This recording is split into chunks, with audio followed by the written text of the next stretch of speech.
Hey everybody! Welcome back to the October voting gauntlet. Now with more salt, sadness, tears, and happy endings, actually.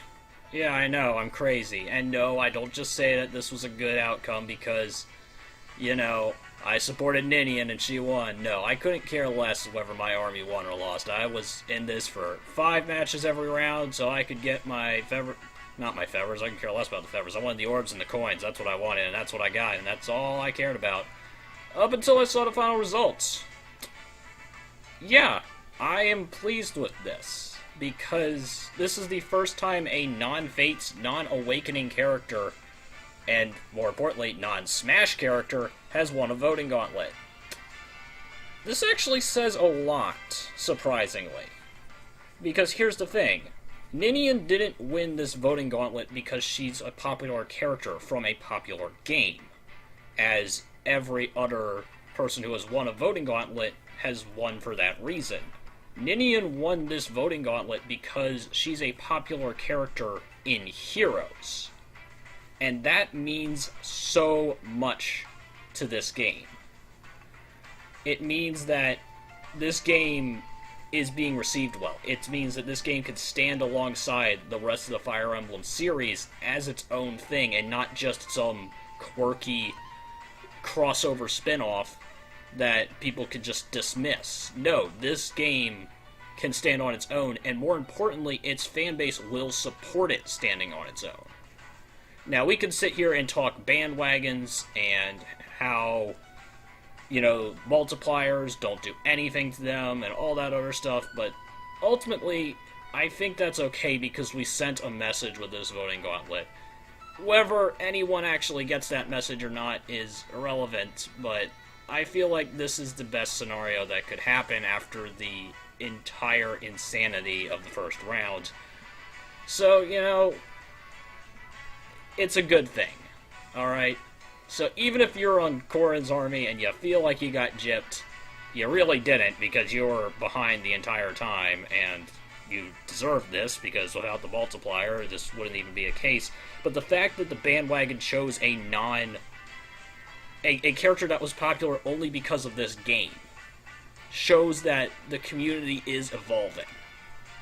They didn't choose someone who was already popular before this game was released. They chose someone who became popular because of this game.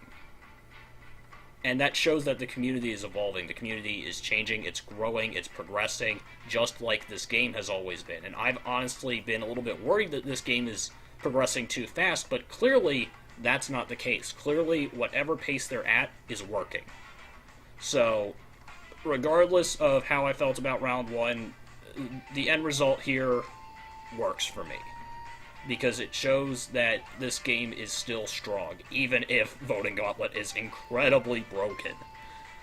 There are so many things we could do to fix this, but I just don't think it's ever going to happen, so I'm just kind of along for the ride now. Just hand me my rewards and I'll be like, whatever.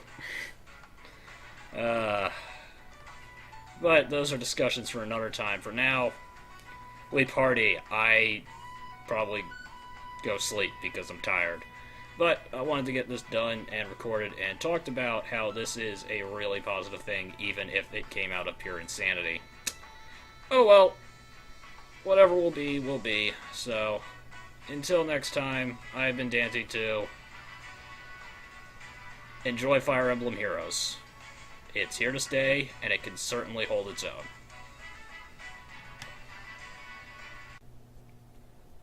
Okay, so I wanted to clarify one thing here before the hate comments descend, because they probably would even if I do this, but whatever.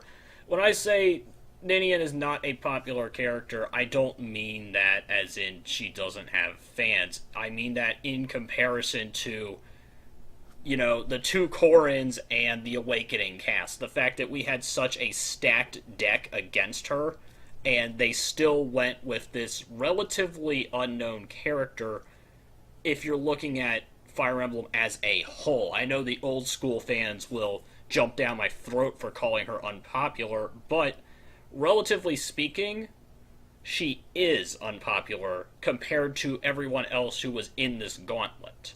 At least if you're looking at it from a previous game standpoint. And that was my entire point, is that changing that paradigm to a hero standpoint is a positive thing because it means the game is progressing and gaining legitimacy.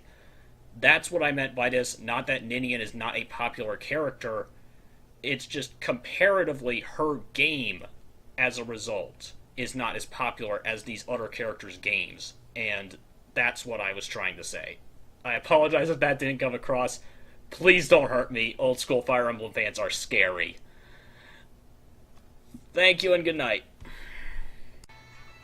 And one last thing, of course, this entire spiel is my own interpretation. Maybe you see this as something different. Maybe you see this as, somehow the multiplier going completely haywire. I don't think that's the case, considering Ninian was well and ahead and clearly the bandwagon character.